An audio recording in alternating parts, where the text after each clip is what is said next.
We are here with this week's Monday Motivation.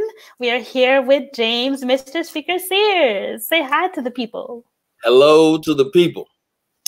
We are here live, and I wanted to talk a little bit about Mr. Speaker here. He is a former military. Now he's a military civilian. He is a life coach and financial advisor, as well as a motivational speaker, obviously, as we denoted by Mr. Speaker. So let's hop straight into this interview. All of his links and all the social media are already posted. So the first question is, tell us what drew you to being a motivational speaker, coach, and advisor, and what drew you to the military? So kind of what drew me to the military was just the history of looking at what Black men went through, and then the military being one of those places that initially first gave us freedoms and rights. And so, although that wasn't something that was going on when I was coming up, but it was still a place where I felt like I could get a better shake or fair shake. Wasn't so much about initially patriotism. It was more about the team. And as I got into the military, the team and that team concept and taking care of each other kept me in. But that also led me to motivational speaking, because when you're a leader, you're in front of people all the time. You're always coaching, mentoring, pushing, trying to get more out of them than they have seen in themselves. So the military brought out of me the motivational speaking. There we go. Inherent in a leader. Okay. Let me rephrase that. It's inherent in a good leader. In a good leader. That's important. Not just any leader. We want to be good leaders out here. Yes. So what are some of your favorite moments from your speaking/coaching career and from your military career? It's way too many. I mean, anytime I can help kids, anytime I can help young people. I spoke to for a sorority at their Teacher of the Year banquet. I spoke there. Speak to graduating classes and kids in the military all the time. And I can help them. A lot of times I get a little bit more even out of the one-on-ones. When you're really able to sit down with somebody and try to figure out where they're trying to go and try to shed some light and help them achieve those goals or where they're trying to go. But in the military now, all the deployments, been a part of history, really, the Gulf Wars to Operation Iraqi Freedom, been in Bosnia, been in Korea, Germany, Afghanistan, leading troops, helping troops, taking care of them, helping them achieve their goals, having some of my guys come up to me that have achieved even a higher rank than I did. Yes. But they did it based off of guidance I was giving them and help. Because everybody's path is different. That's big for me. Helping people. So tell us a little bit about, let's kind of piggyback on that last question about some of your memorable moments. Tell us about speaking in front of children, like in front of the youth. What does that mean to you? And like, why is that so important? Well, it means a lot to me because I'm a comic at heart. I love comedy, and kids don't care. They don't say anything. Have you killed somebody? Did you choke them out? Did you? No. What kind of gun did you? And so you have the kids asking these raw, real questions about guns and death and violence, and the teachers are on the side talking about no. But so those are always fun moments. But it is trying to get that spark in a kid's eye, so that too many times, especially for minority youth, we limit them. We try to put them in this box. And I'm telling you right now, you put me in front of your kids, I'm kicking that box over, because there are no boxes in front of these kids. The only box they have are the ones that you limit them to. And because I came from the inner city, single parent home, I know that there's no limit. If you want it, go get it. Go get it. All right. So what advice do you have to give to those who are thinking about entering either profession, either into that motivational speaking, that coaching profession, or into the military? Get mentors. Okay. Get mentors. Get people in your team. Get people in your pocket. You don't have to see them every day. Email them. Hey, I got a question. Hey, I need some advice. You don't have to take the advice. but you should listen to their advice, especially people who have Yeah. traveled the road. Just listen to them. They can help you.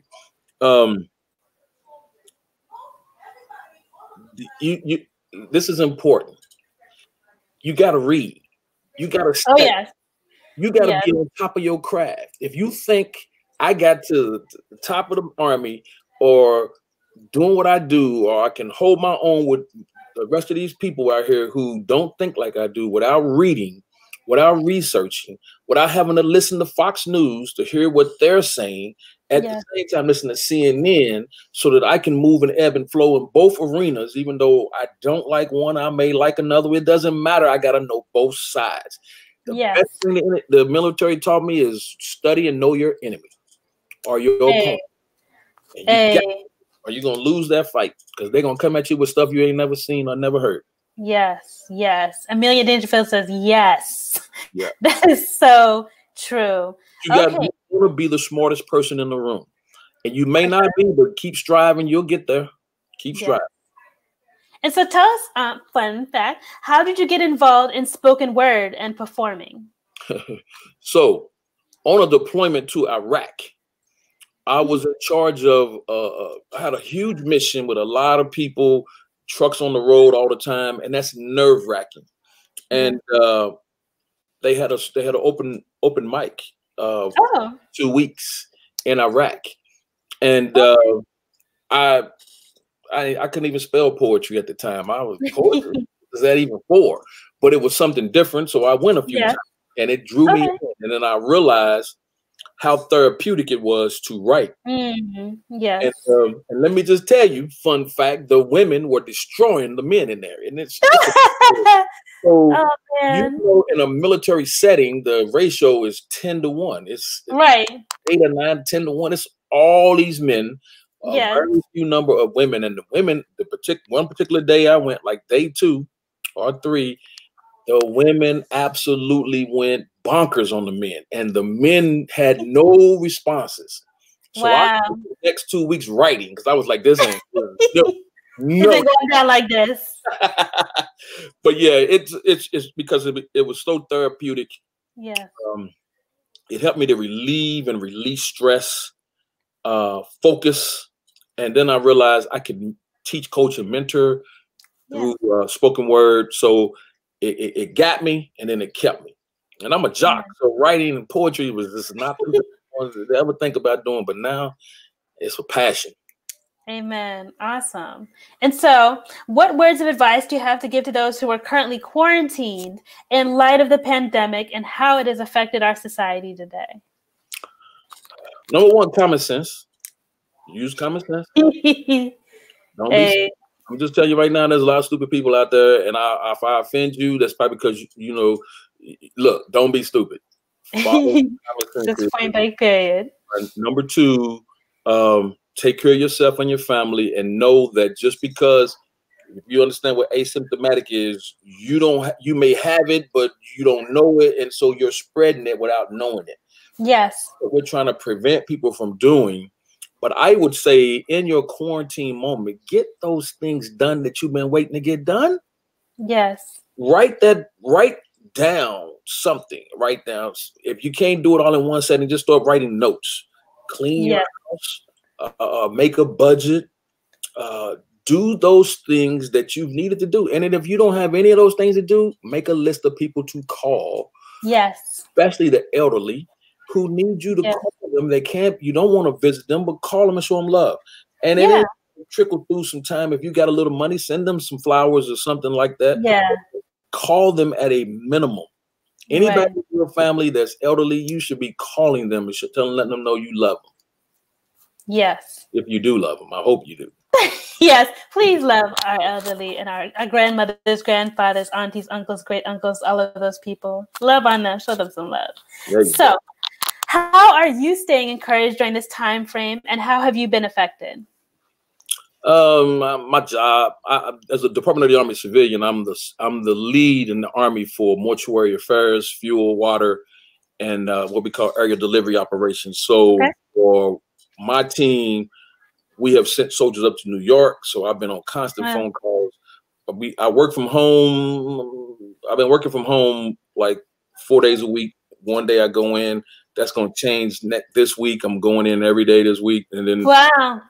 you know, it just depends on what I can do, what I can't do. If I got something secret, I got to go in. If I can stay at home, too. But I get just as many phone calls at home as I do there. So it's busy. Either way, it's impactful.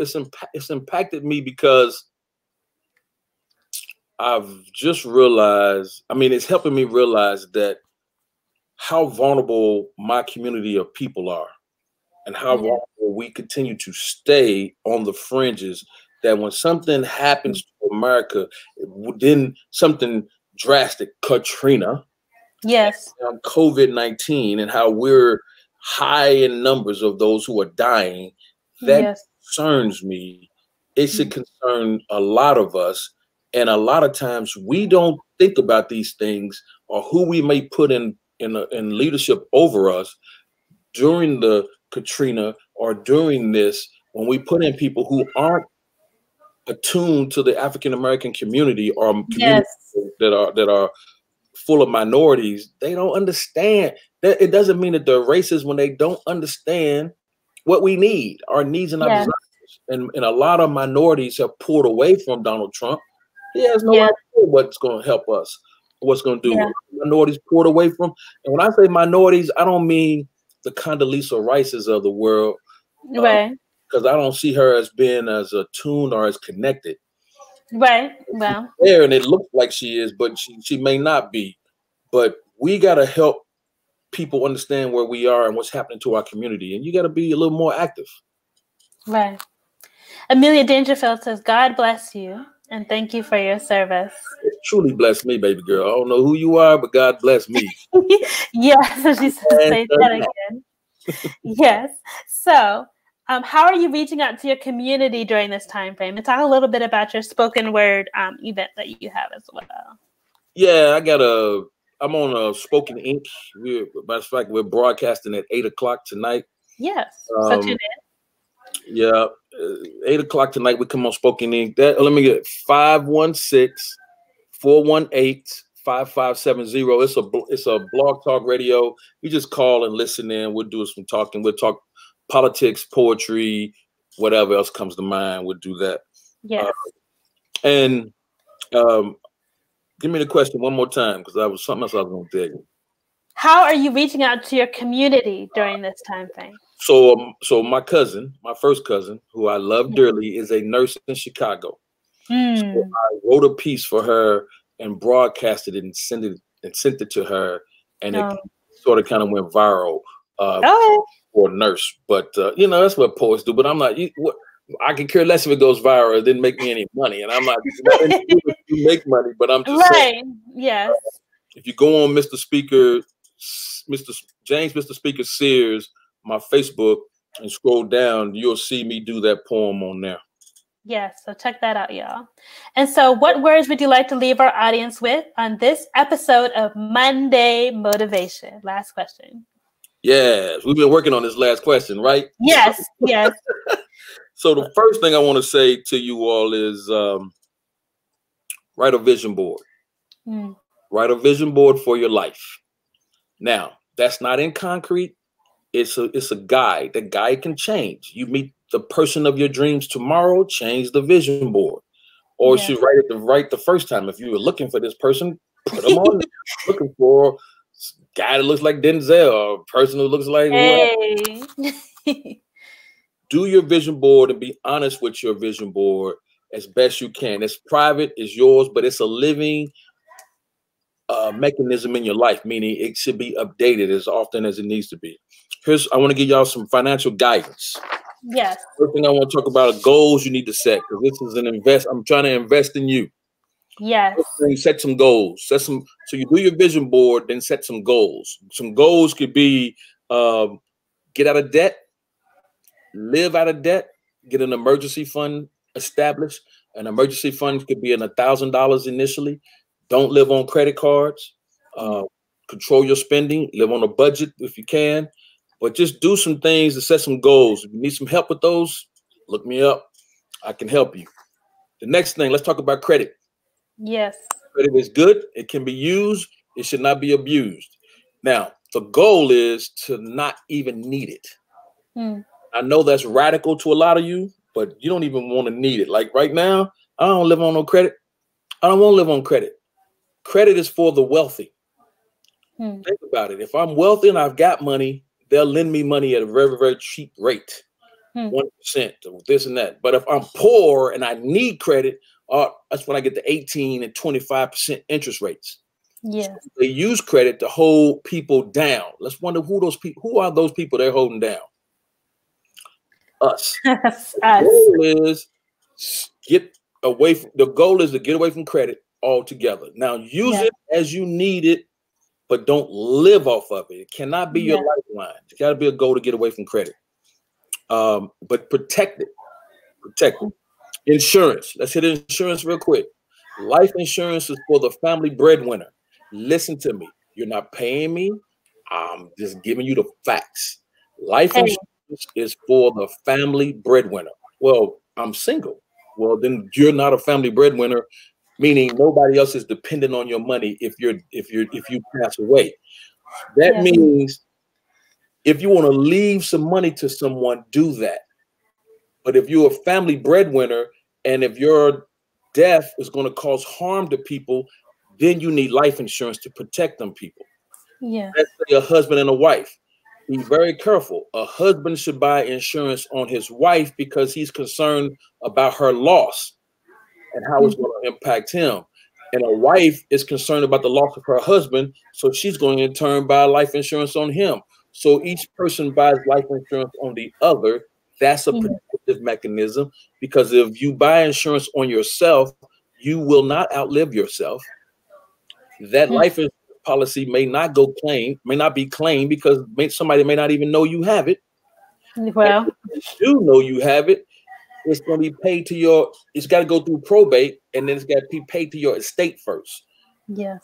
That's not what it was designed for in the first place. Generally, whoever you want to have the credit or have the money, buy the life insurance in their name, let them have the policy, even if you pay for it. So please pay it the other way. Be careful of life insurance. I know it's a little complicated because that's 180 degrees out from what an insurance person is going to tell you. And I'm going to tell you right now, 9 out of 10 times, rephrase, 10 out of 10 times, term life insurance policies are better than any kind of universal whole life or other mechanism they're trying to get you to use, because those things are designed for them to make more money versus you buying pure insurance.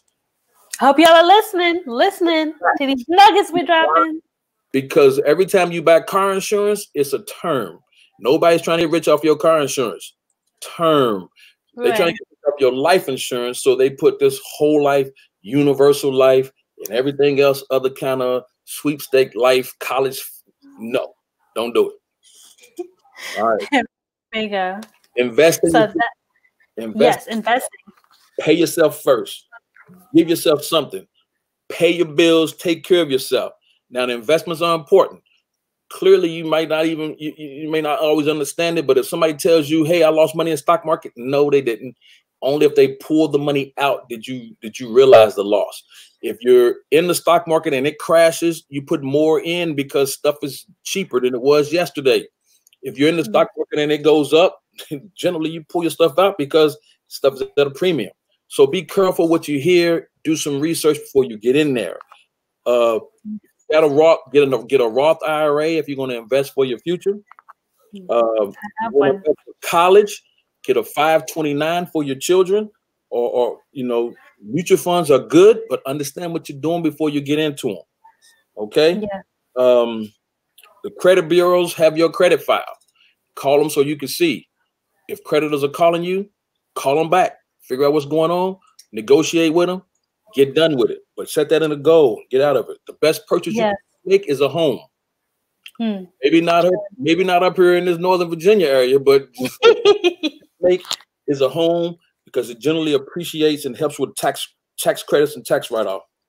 Yes. Reduce your debt. I think I'm going through a whole bunch of stuff. And I would say the last thing I would say is judge less and love more.